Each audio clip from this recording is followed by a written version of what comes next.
Greetings, fellow teachers. My name is Tom Love. Welcome back to Basic Mathematics Using the Garden Approach.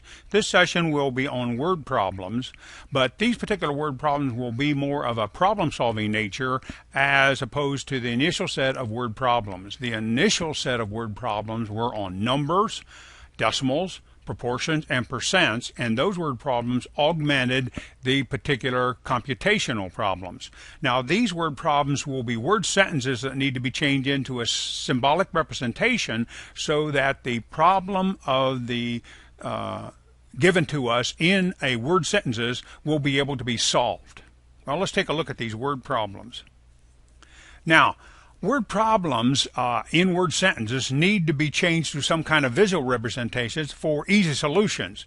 Now, a suggestion here is that if a problem has two parts, we're going to make a board and convert it into two parts here. If a problem has three parts, we'll change it into a board that has three parts. Now, also, we will put symbolic letters above the board and possibly numeric values underneath. And of course, then it's easy to solve. Simply here, we'll change words into symbolic representations and put the numbers underneath and then come up with a final answer. Looks nice and easy, right? All right, another very unique situation here and a very strong suggestion is many times in a stored problem, it's okay and very helpful to change the word than to and.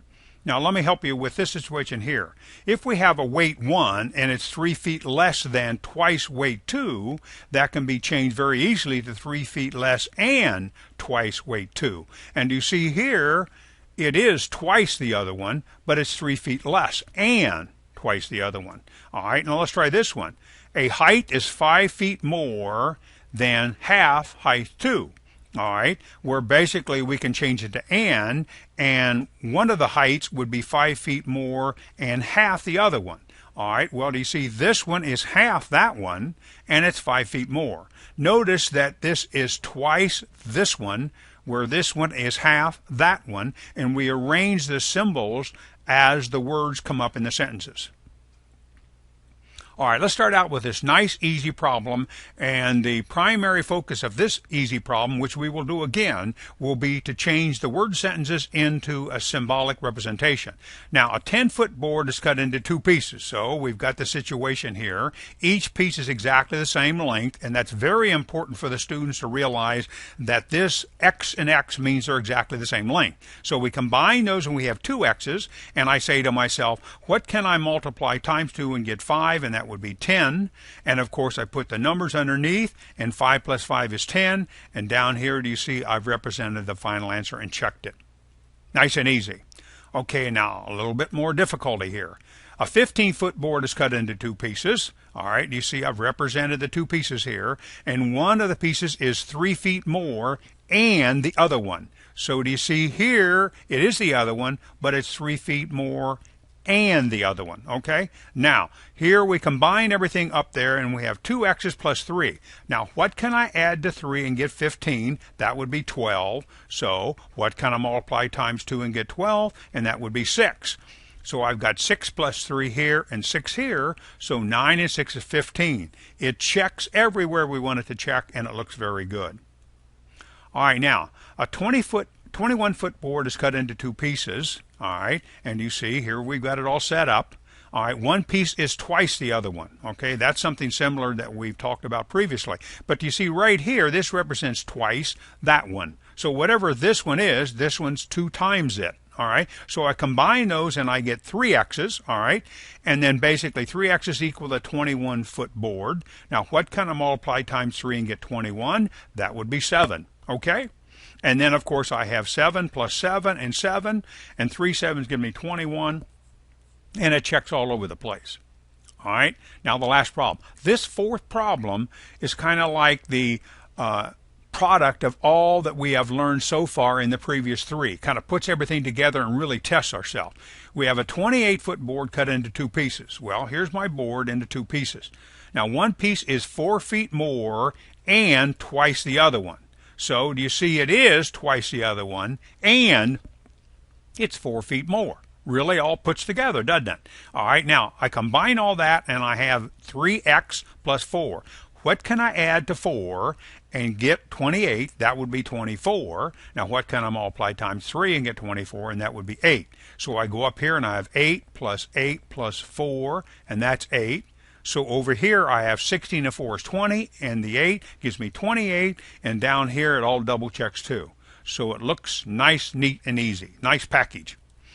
All right, now this problem. Now we're going back to the initial problem. We need to reinforce the idea that when things are exactly the same, they look this way.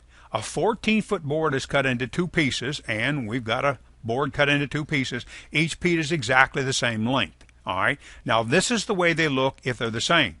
Now, students have to see this and really get this embedded in mind, so then they can visualize twice as much and half as much, and they can visualize more than and less than. Okay? So this is important to go over a couple times. All right, now we combine that, we get 2 x's. That equals the 14-foot board. Each piece is 7 foot. All right, because what can I multiply times 2 and get 14, and that'd be 7. So I've got 7 here and 7 here, and the first and the second are 7, and the whole board's 14, and everything checks. Oh, keep in mind, I know I tend to get excited and go fast through these, but you can always hit the pause button and then rewind and come forward on me to kind of go over these problems. All right, now board 6. Here we go. A 13-foot board is cut into 2 pieces. One piece is 3 feet less and the other board. All right, less, of course, would be subtract, where more would be add. Here we have one board is 1 foot less and the other board. Well, here it is the other board, but here is 1 foot less and the other board. You see it? Now we put these together and we get 2x minus 1 equals 13. Now what can I subtract 1 from and get 13? That would be 14. So 2x is 14 and x is 7. So I've got 7 minus 1 here and 7 here. So this gives me 6 plus 7 is 13, and everything checks nice and easy. All right, now here we go. A 27-foot board is cut into 2 pieces. One piece is half the other board. Remember, in the first set of 4 problems we did twice. Here we're doing half. And the way to do that is to set up the visual representation as the words present themselves. This is half this, okay? So I put those together and I end up with 3x equals 27. So x equals 9, because what can I multiply times 3 and get 27? And that would be 9. So this is 9 and this is 9 plus 9, which actually turns out to be 27. And you see how everything kind of works together and checks. All right, now our final problem here. This is the one that puts everything together and helps us really understand stuff. A 13-foot board is cut into 2 pieces. So we've cut it into 2 pieces. One piece is 2 feet less and half the other. All right, so do you see here it's half the other and it's 2 feet less and half the other. Do you see how actually almost the words are reversed symbolically when we represent them here? All right, now we put this all together and we get 3x's minus 2. What can I subtract 2 from and get 13? That would be 15. Now what can I multiply times 3 and get 15? That would be 5. So I have 5 minus 2, and I have 5 plus 5. So I've got 3 plus 10 is 13, and that checks everywhere we want it to check. All right, now keep in mind you can always hit pause or go back and go over a problem to kind of help you visualize it. All right, now board images help us visualize these abstract words. They're simple, they're easy, and they're practical. I have seen many World Wide Web math sites that use boards or something similar to them to help students take word sentences and visualize them and problem solve those, and it helps very good. It is an essential skill to be able to take verbal statements and change them into symbolic visuals. Our board is a valuable problem-solving tool. All right, now we're going to go into problems, and each one will be our final problem, and it'll be kind of a problem-solving situation. Take Nicole caught 15 butterflies. Nicole caught 3 more and whatever Tate did, okay? Now, do you see here Nicole caught the same amount Tate did, but she caught 3 more and whatever Tate did, okay? So we put that together and we have 2b's plus 3 equals 15. What can I add to 3 and get 15? That would be 12. So 2b would be 6. That means I have 6 plus 3 here and 6 here. So 9 and 6 is 15. And guess what? Everything checks and we're in good shape. All right, next problem. Jim and Sue caught or worked 33 hours. I don't think they caught anything there at all. Jim worked twice as many as Sue. Okay, so do you see here we have twice as many hours as the other person. Together that's 3 hours. And of course 3 hours equal 33, so H equals 11. So this would be 11 plus 11, and this is 11.